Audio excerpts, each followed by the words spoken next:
Hi, I'm Jackie Tantillo, and this is Should Have Listened to My Mother.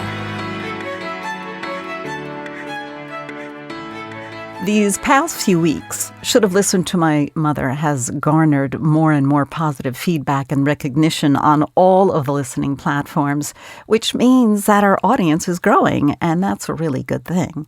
And a big part of that is because you are sharing these stories amongst your friends, family, and coworkers. So a big shout out to all of you out there going the extra mile to like and rate Should Have Listened to My Mother wherever you listen. And if you're listening for the first time, so nice to have you on board. We talk about moms, all of them, and the choices that you made or make based on your relationship with your mother. On one hand, you may hold no regard for your mom whatsoever.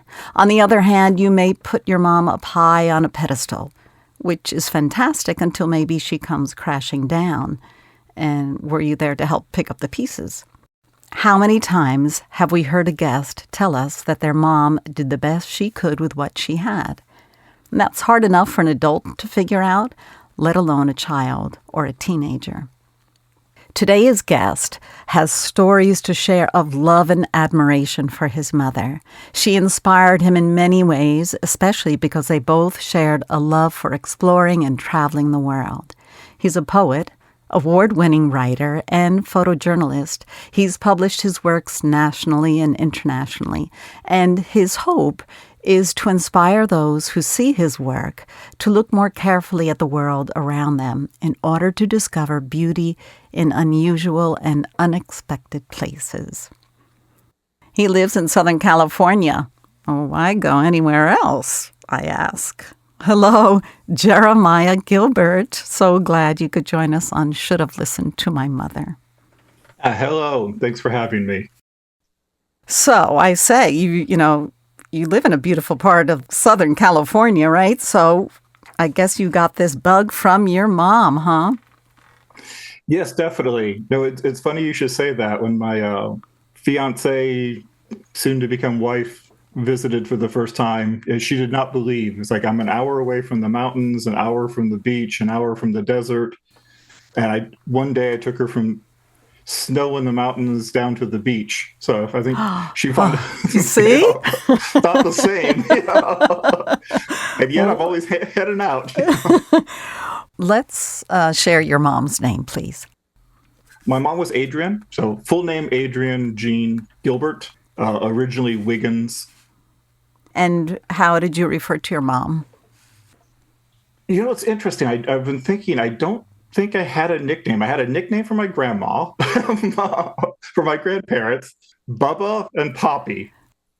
And I'm Jewish, and I had no idea that, Bubby was the reference to a grandmother. I just always called her Bubba. I don't know why. Mm-hmm. Mom was just mom. Mom was just mom. Even when you got older, did she have a nickname? What's the nickname for Adrienne? No, that's what I was thinking. It's just Adrienne, yeah. And you grew up in Southern California, or where are your roots? Yeah, no, I'm a native Southern Californian. My mom was a military brat. So my grandfather was in the Air Force. So she was actually born in Florida. And then a few years later, he was stationed in Okinawa in Japan. So she spent a few years there when she was maybe 4 or 5. And then they were on the East Coast and then eventually settled here in Southern California. And my grandparents met during the war. My grandmother was the youngest of her family. My grandfather was this tall, handsome American from Alabama. And he eventually not only brought her over, but her entire family, who were all British. So this is your mom's side of your maternal grandmother. Mom's side of the family, yeah. So we spent a lot of time. My father had a falling out with his family when I was young, so I spent most of my time with my mom's side of the family, which is very fascinating. Half were Southern and half were British, so it was a very interesting combination. And do you have any siblings? No, I'm the only one. So there was plenty of love for Jeremiah. All me. Jeremiah is a wonderful name. It's biblical. I mean, it's an old name. Yeah, I can give you a quick story about my name. Sure. So all the men in my family have the initials JEG. So my father was James Earl Gilbert. His father was John Everett. And so my father decided that none of the JEGs had ever amounted to anything. So he wanted to break that pattern. So for me, they went with, so if they had kept that pattern, my middle name was going to be Ezekiel. But they changed it to A, so JAG. So my middle name is Abraham. And they did that so that my initials would spell my mom's favorite car. Oh, So I have this very biblical name, Jeremiah Abraham, but I'm named after a car, which I just find very funny. not just any car. A Jag, Yeah, not just any car. Oh, that is so fun. Guys, parents are pretty cool, right? They had fun. They thought this thing out. Yeah, so they also thought ahead because they wanted to call me Jeremy, but they were afraid people would shorten it to Jerry. So they called me Jeremiah, figuring people would shorten it to Jeremy. And the funny thing is, and it's true, and though when I was younger, I always insisted on Jeremy. Has to be Jeremy, did not like Jeremiah, too stuffy, too formal. But now I'm like, I actually quite like Jeremiah. So, Well, it's more unique. Definitely stands out. yeah, I'm typically the only Jeremiah in the room, so I can Let alone accept that. on the internet. Exactly. So that's pretty great. So this is fun. You got a lot going on here. You have written 3 travel books. You include your photography as well as do the writing, because you included a memorial, a note to your mom at the end of your second book, From Tibet to Egypt, Early Travels After a Late Start. Do you think you could read that for us? Oh, absolutely. So just to give the setting, so this is the very end of the book. So this was December 2010. So that's the setting of this piece. So the first time I tried out my present camera was at a botanical garden on my mom's birthday, a year after she was diagnosed with cancer. After retiring, she'd become an avid gardener, and this seemed an ideal spot to spend the day. Unfortunately, she lost her 6-year battle with cancer a few weeks before I left on this trip. Knowing my love of travel, she made me promise to go, even though some thought I shouldn't. She knew how much I'd always wanted to see Egypt and that I'd be spending the trip with my fiancé, who was still living in London at the time. It was through my mom that I developed the travel bug. Her travels included the UK, Mexico, Canada, and sailing on the RMS Queen Mary. Later in life, she traveled with my grandmother. They'd often schedule an annual cruise when not flying back to England to visit relatives. After my grandmother passed, she was even able to persuade my father to get a passport. Mm-hmm. Not bad for a man who didn't like flying. She always encouraged my travels and never questioned my sometimes off the beaten path destinations.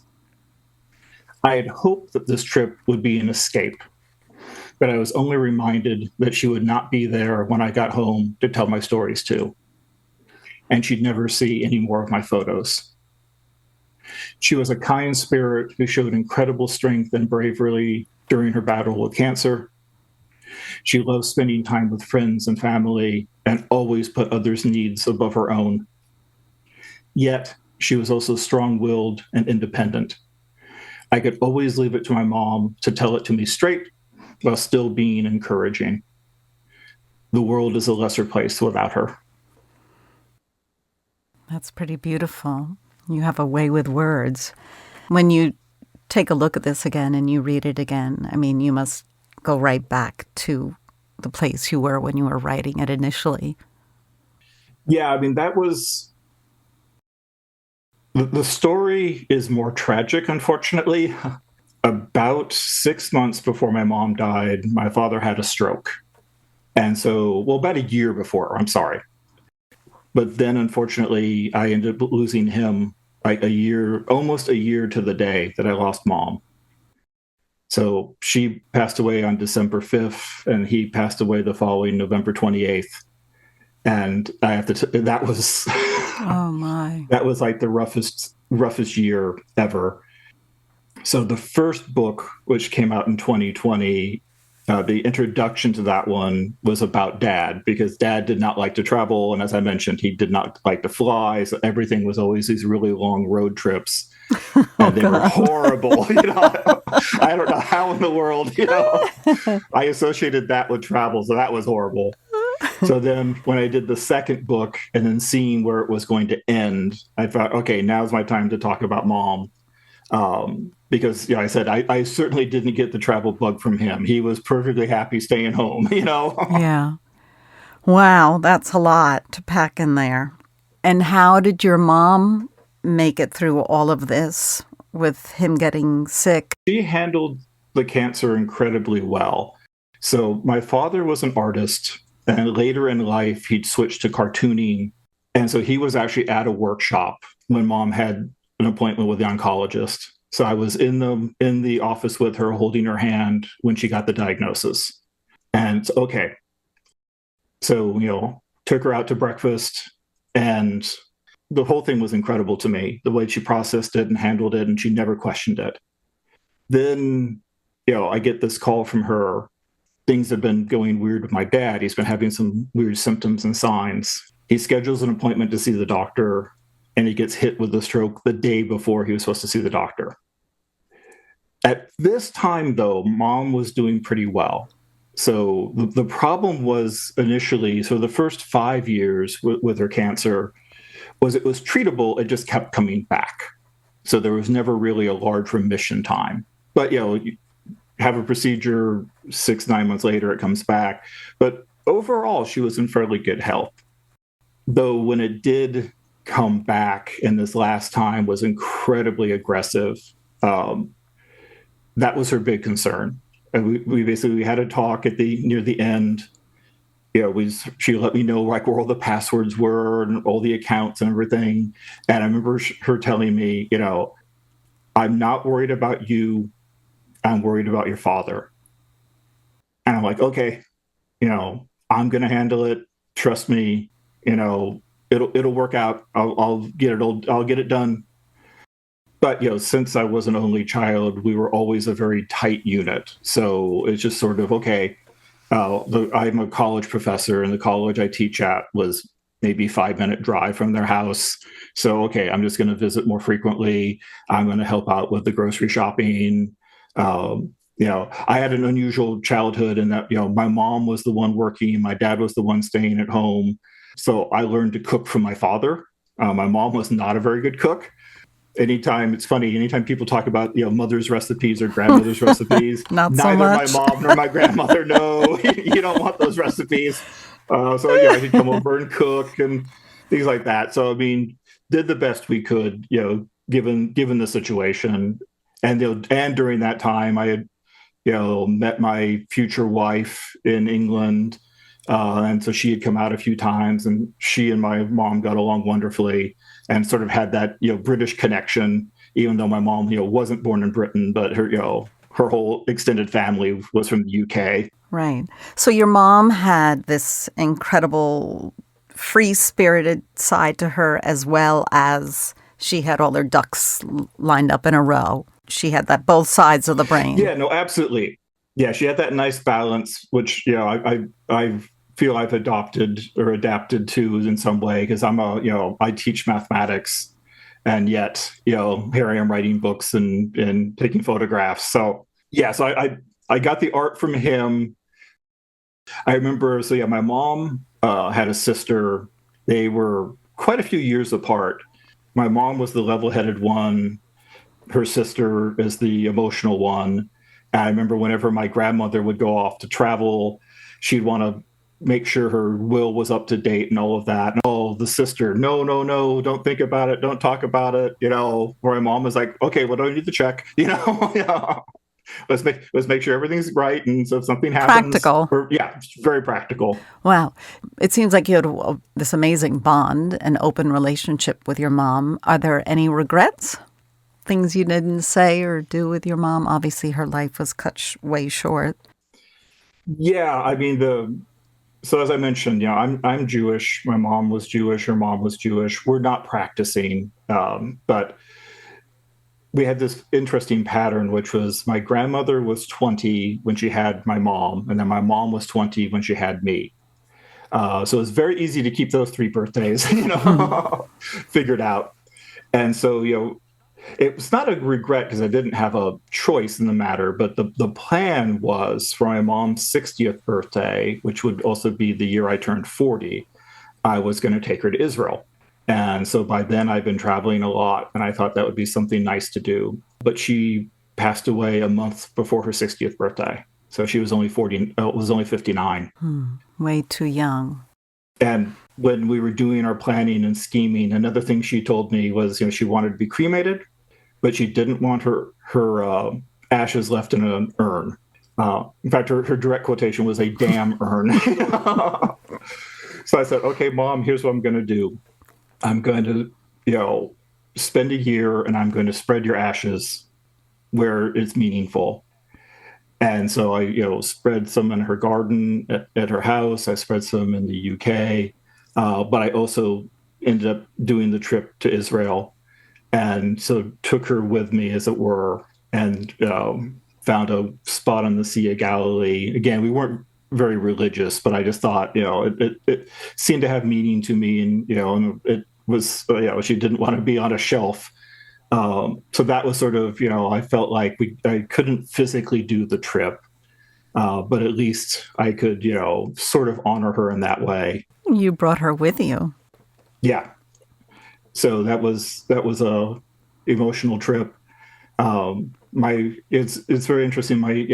As it turns out, my wife, who's Chinese, one of her aunties is actually married to an Israeli. So we went to visit them. And then, the husband was wondering that day why I was so quiet. And my wife I excused myself to go to the restroom, and she had to remind him, well, this is the day he's going to spread his mom's ashes. So to me, it was something, meaningful to do. And like I said, since she was just a month shy of her 60th, what I did for her 60th is I turned that into a big memorial / celebration. And I'm the type of person that likes to keep everything separate. So my work life is separate from my personal life. But for that, for Mom, I just brought everybody together. So I had colleagues, I had relatives, I had friends, I had ex-girlfriends whoever wanted to come and, just tell stories and just celebrate, which I said, was challenging for me. And also, my mom, while she was a very strong person, she was also very quiet. So I think she would have been embarrassed had she been there. She didn't really like to have the attention on her. She was more of she took a lot after her father. Her father was much that same way, very quiet, got the job done, did what needed to be done, didn't need to be praised. So that was an interesting, but I was very glad to do it. That was, you hear stories from cousins and uncles you'd never heard, which was, very enjoyable. She wasn't a bragger.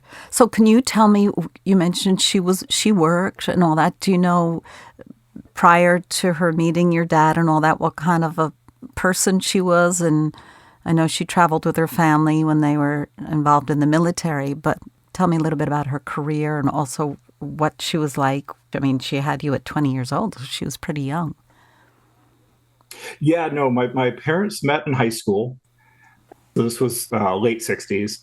And she was I wouldn't say a hippie, but, very liberal, also, a staunch feminist. So they met, they actually had a pregnancy before me, but it ended in a miscarriage. And so they tried again. I came about. So I was born in 71 to kind of give you a sense of the timeline. And then she became a technician at Sears. So she started off repairing small appliances, so like vacuum cleaners and sewing machines. There was a little center near where we lived at the time. I love her more already. Yeah. And then an opportunity came to do large appliances. So going into people's homes, so, washing machines and dryers. And she was the first woman to do it at her Sears. Wow. And so, she faced some challenges and some sexism, but, she did it.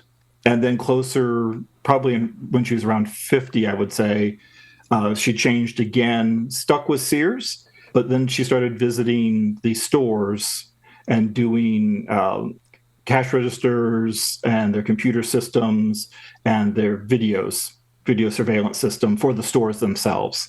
So she sort of had a schedule, and then Dad started going with her. So like once a month they'd go to Vegas and they'd head out to Yuma. So she had quite a huge range, all of Southern California into Nevada, into Arizona. So I used to help her find the best deals. Oh, there's no conference going on this week in Vegas. Let's go. Because she only had so much money. Yeah. So now's a good time to go. Oh, wait. Now Yuma, it seems like this is when all the snowbirds are showing up. Let's wait a week or two. Oh, this is so fun. Yeah, so that's how she ended. So did she go to school for any of this, or she self-taught? It was just...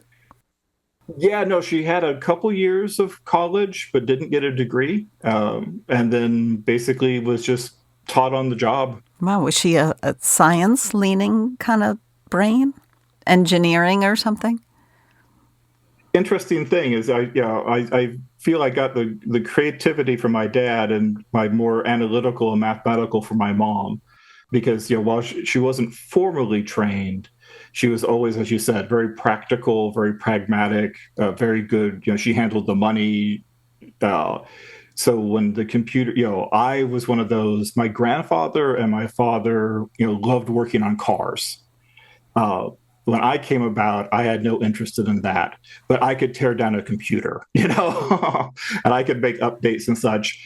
And, she had an interest in that. So later when that, became her job and she had that opportunity, because, she was getting a little older, didn't really want to be going to people's homes anymore, dealing with the large appliances. So she saw that as an opportunity. So, if she didn't know something, she didn't mind putting in the work. But she was also the type, she had a drawer or different, certificates and awards she was given at work. She just put them in a drawer. Wow.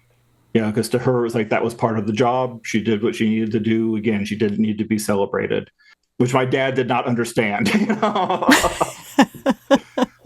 Well, because he probably admired her and loved her and wanted her to get the accolades, the recognition she deserved, which is great to have your spouse supporting you, your partner supporting you. That's always important. Her philosophies of life were what? I would say, again, it came a lot from my grandfather, which was just that sort of notion of, you have a family, you provide for them, you take care of them. And, in whatever way you need. So, she was the main source of income for the family, but she was also the one that I felt if I really needed to seriously discuss something, she was the one I would go to. Because, my dad was a little larger than life and he was always sort of joking around. And, you could have a serious discussion with him, but you were never quite sure. And like I said, he would just start talking to everybody. He didn't mean it, but if you'd share some secret with him, everybody would know over the next week. Right. That was just his way. Versus Mom was one of those you could sit and talk with. And like I said, what I appreciated most was, when you're first starting off, in whatever you do, but let's say creative endeavors. So, I was writing poetry and short stories when I was younger. You need encouragement. That helps you to keep going. But you also need people that can guide you, tell you when you maybe have done, or, maybe you want to rewrite that scene, or maybe you want to redo that. And that was where my mom was really strong. She would support you, but she'd also say,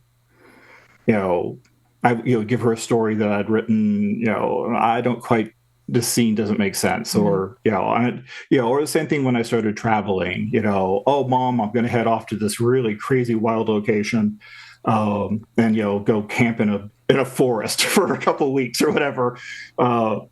She'd be the one that okay, have you really thought this through? Are you going to be okay with this? Do you have So it was that combination of being supportive, but also again that pragmatist would come through. Right. And honesty. She was honest with you, which really is great if you can present the idea properly, right? Without hurting your child or, offending someone. No. Brutally honest sometimes doesn't work. Exactly. But at least it helps you. It guides you instead of just complete accolades all the time. Everything is fantastic, super, you're a star.